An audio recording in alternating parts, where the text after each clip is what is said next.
Bienvenue à tous sur Europe 1. Si vous nous rejoignez à 7h17, plongez dans les archives Europe 1 avec Laure d'Autriche. Bonjour Laure. Bonjour Alexandre, bonjour à tous. 23 novembre 1996, André Malraux entre au Panthéon, 20 ans après sa mort. Le grand écrivain français qui fut aussi le tout premier ministre de la Culture est choisi par le président de la République d'alors, Jacques Chirac, pour rejoindre les femmes et les hommes illustres de la nation. Oui, André Malraux avait fait entrer le résistant Jean Moulin au Panthéon en 64 en prononçant ces mots « Entre ici Jean Moulin ». Et ce 23 novembre 96, Jacques Chirac n'utilise pas le tutoiement, mais il a le sens de la formule. Parce que vous avez su faire vivre nos rêves et les faire vivre en nous, prenez place.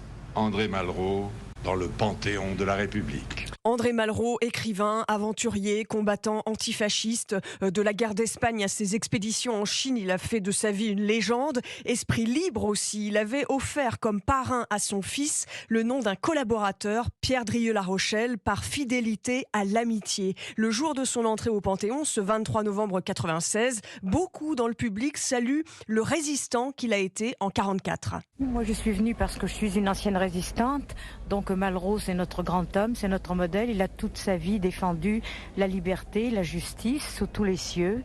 Il est aussi le compagnon du général de Gaulle et donc nous venons lui rendre hommage, bien sûr. Et la République honore aussi ce jour-là celui qui a créé les maisons de la culture dans plusieurs régions de France. Et ce qui revient de ce jour-là, Laure, c'est le portrait d'un homme ni de gauche ni de droite.